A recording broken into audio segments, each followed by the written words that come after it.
Okay, it's day 3 of the flood. We have some guys out from Saskatoon, they're helping us. We're trying to get some sandbags built up into walls all along here. This is starting to extend to the different areas. So a lot of people coming in from Saskatoon and helping. People from the Mormon church in Saskatoon have actually come out and volunteering to help out. And this is just one of the areas. I'll show you some more as we go. As I mentioned earlier, the volunteers are out here. A lot of kids coming out from the city, from the Mormon church, and just helping. This is a lady's backyard. We're trying to save the stuff that's out here. And that water they're working with is so cold that after a few seconds in it, you can't feel your hands anymore, and they're just going at it like troopers. So big thanks to them. It snowed here last night and rained on top of the floods that have been occurring, and what it's doing is it's turning everything into a really large river now. This is 3rd day, and it's just getting wider, and we're expecting 3 times this water. And not all the bladders are staying up. So basically this is the small area by the villa that I've never seen this much water. I mean, this is 4 times wider than it should be for the time period. Now, not to be pessimistic, but we're starting to lose the war here. So the mayor made the decision to start pulling some of the roads just so we can get water through. And as you can see, they're digging right now, pulling some of this out. And hopefully that's going to alleviate some of the problems. The problem is the ground's still frozen solid, so we'll see how far.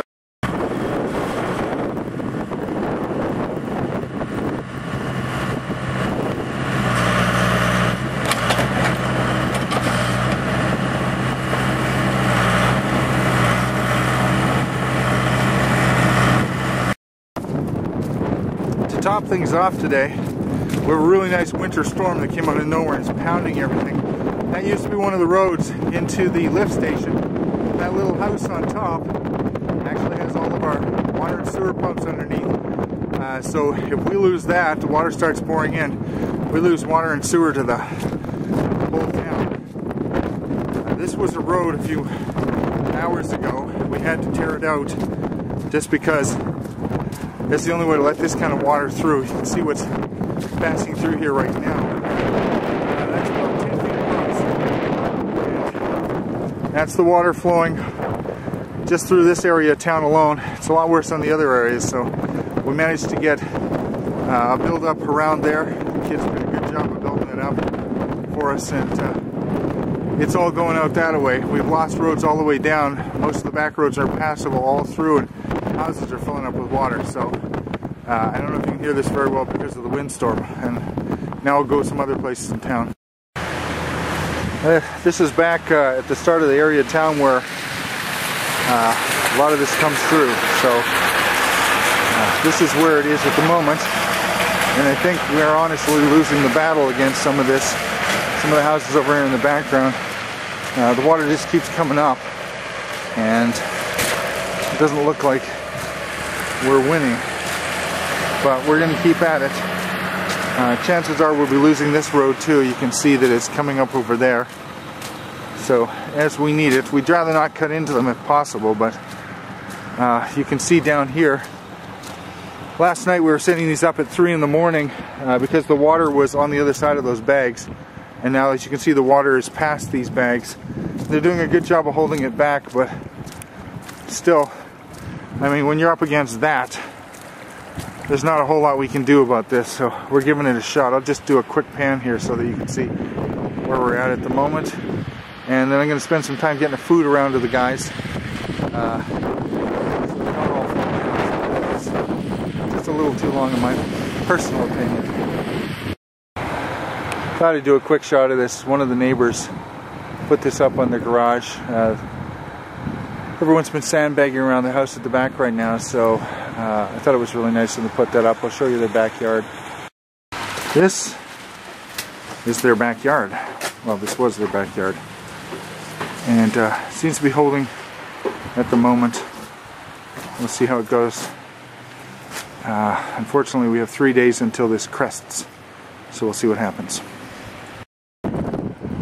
Water's up about 2 inches over the last hour. So it's another one of the back alleys. A little whirlpool you saw is transferring all of this across the street and over there. And at this rate, if it keeps up, within about 6 hours we're going to lose those sections over here. And if it does, all that water is going to pour down into the villa with the old folks area. We're hoping it's not going to happen, but it's forcing its way along. See the kids there still working on the sandbags and digging the road out on that side. That's probably most of it for today. We'll see what happens as the night goes on. Last night we were up till 3 in the morning laying out more sandbags. I'm guessing tonight's going to be the same thing. I'm starting to survive on 5 hours sleep. We'll see what day 4 holds. Okay, so this is pretty well the end of the day. It's about 6:20. Everybody's kind of exhausted. Are you exhausted? Doing good. That's it. Lie to the camera. I didn't say anything. Okay, so they're finishing the last of the sandbags going along the one road. Hopefully that'll be good. We've been tearing the roads out to get the water through faster. Which means a lot of repair later on, but it's helping at least get the water through town. It's not backing up. It's trying to breach on some of the back roads through.